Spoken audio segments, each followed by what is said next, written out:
Hello friends, Mahanadi அடுத்து வர எபிசோடில் என்ன நடக்கலாம் அப்படிங்கிறத பற்றி பார்க்கலாம். லாஸ்ட் எபிசோட்லேயும் அடுத்த வாரத்தில் என்ன நடக்க போகுது அப்படிங்கிற ஒரு ஹிண்ட்டும் கொடுக்கல, சின்ன குட்டி ப்ரொமோவும் காட்டல. இன்றைக்கான ஒரு ப்ரொமோ வரும் அப்படின்னு சொல்லி ரொம்ப எதிர்பார்ப்பை ஏற்படுத்தி ப்ரொமோவும் வரல. அப்படிங்கும் போது நாளைக்கான எபிசோட், அதாவது அடுத்த வாரத்துக்கான எபிசோட் எப்படி இருக்க போகுது அப்படின்னு சொல்லி எல்லாருமே ரொம்ப எதிர்பார்த்துக்கிட்டு இருக்க நேரத்தில் தான் சமூக வலைதளங்களில், அதாவது ஷூட்டிங் ஸ்பாட் ஏரியாவோட அந்த ஃபோட்டோ ஷேர் பண்ணியிருந்தாங்க.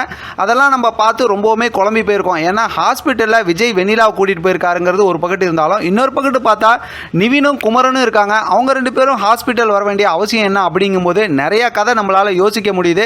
ஏன்னா மகாநதியை பொறுத்த வரைக்கும் நம்பர் 1 பிளேஸில் தான் இப்பவும் இருந்துகிட்டு இருக்காங்க. நமக்கெல்லாம் தெரியும், பிக் பாஸ் முதல்லையும், ரெண்டாவது மகாநதியும், மூணாவது தான் சிறகடிக்க ஆசை கூட இருந்துகிட்டு இருக்கு. அது மட்டும் இல்லாமல் லாஸ்ட்டாக ஒரு ப்ரொமோ வந்துச்சுல்ல, அதாவது காவேரி வந்து தூங்கிட்டு இருப்பாங்க, விஜய் வந்து அந்த லெட்டர்லாம் எழுதி வச்சுட்டு பக்கத்தில் வந்து நான் அவங்க கூடயே இருப்பேன் அப்படிங்கிற மாதிரி ஹக் பண்ணிட்டு போனாங்கல்ல, அந்த ப்ரொமோ தான் இந்த வாரத்தை பொறுத்த வரைக்கும் ட்ரெண்டிங்கில் நம்பர் 1ல் இருக்குது. இதெல்லாம் உங்களுக்கு தெரிஞ்ச விஷயம் தான். இருந்தாலும் அடுத்து என்ன நடக்க வாய்ப்பு இருக்குது அப்படின்னு பார்த்தா, நாளைக்கு சூப்பரான ஒரு ப்ரொமோ வரப்போகுது. அந்த ப்ரொமோ வேறு லெவல் இன்ட்ரெஸ்டிங்கான ஒரு ப்ரொமோவாக இருக்கும் அப்படிங்கிறதுல டவுட்டே இல்லை. இப்போ எதுக்கு நிவினும் குமரனும் ஹாஸ்பிட்டல் வந்திருக்காங்க அப்படிங்கிற மாதிரி நம்ம ஒரு கெஸ்ஸிங்கில் பார்த்தோம் அப்படின்னா, காவேரி லாஸ்ட் எபிசோடில் பால் காய்ச்சிக்கிட்டு இருந்தாங்கல்ல, அப்போ அவங்க ஏதாவது பால் கீழ் கையில் கொட்டிக்கிட்டு அந்த மாதிரி அவங்களுக்கு ஏதாவது உடம்பு சரியில்லாமல் போய் அந்த மாதிரி காவேரியால் வந்து ஹாஸ்பிட்டல் வந்திருக்காங்களா அப்படிங்கிற மாதிரி யோசிக்கலாம். காவேரி சூசைட் அளவுக்குலாம் போக மாட்டாங்க. ஏன்னா காவேரி ரொம்பவுமே போல்டான ஆள் தான். அதுவும் விஜய் கூட ரொம்பவுமே சந்தோஷமாக வாழணும்னு நினைக்கிறவங்க அந்த மாதிரிலாம் பண்ணுறதுக்கு வாய்ப்பே கிடையாது.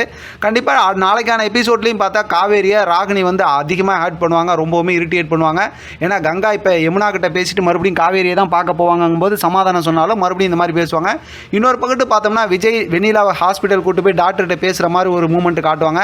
ஆனால் அவர் அந்த மெரூன் கலர் ஷர்ட்டில் தான் இருக்கிறாரு. அதை தான் ஷூட்டிங் ஸ்பாட் ஏரியாவில் ஃபோட்டோவாகவும் காட்டியிருந்தாங்க. அப்படிங்கும்போது இன்னொரு விஷயம் என்னன்னா, இப்போ இந்த விஷயம்லாம் வந்து நிவின்கிட்ட போய் பேசுகிறாங்க இல்லையா, அதனால் நிவின் வந்து இப்போ விஜய் கிட்ட வந்து என்ன எதனால் வெண்ணிலாவை கூட்டிகிட்டு வந்தீங்க அப்படி இப்படிங்கிற மாதிரி விசாரிக்கிறதுக்கு குமரன் கூட வந்திருக்கிறது கூட வாய்ப்பு இருக்குது. அதனால் ஒரு சாதாரண விஷயமாக கூட இருக்கலாம். எது எப்படி பார்த்தாலும் அவ்வளோ சீக்கிரம் விஜய் காவேரியை பிரிச்சிட மாட்டாங்க. ஏன்னா விஜய் காவேரி சேர்ந்துருக்கணும். அவங்க ரெண்டு பேத்துக்குள்ளார ரொமான்ஸ், எமோஷனல், அந்த சென்டிமெண்ட் அதெல்லாம் தான் இப்போ செம்ம நம்பர் 1ல் சீரியலை கொண்டு போய்கிட்டு இருக்கு. அப்படிங்கிறனால அப்படி தான் கதையை டக்குன்னு மாற்றிட மாட்டாங்க அப்படின்னு தான் நான் நம்புகிறேன். பார்க்கலாம் என்ன நடக்குது, நாளைக்கான ப்ரொமோ எப்படி இருக்குது, நாளைக்கான எபிசோட் எப்படி இருக்குங்கிறத வச்சு அடுத்தடுத்து நம்ம ரிவ்யூ பார்த்துக்கலாம். இதை பற்றின உங்களோட கருத்து கமெண்ட் பாக்ஸில் தெரியப்படுத்துங்க. தொடர்ந்து ஆதரவு கொடுங்க. தேங்க்யூ ஃப்ரெண்ட், தேங்க்ஸ் ஃபார் வாட்சிங்.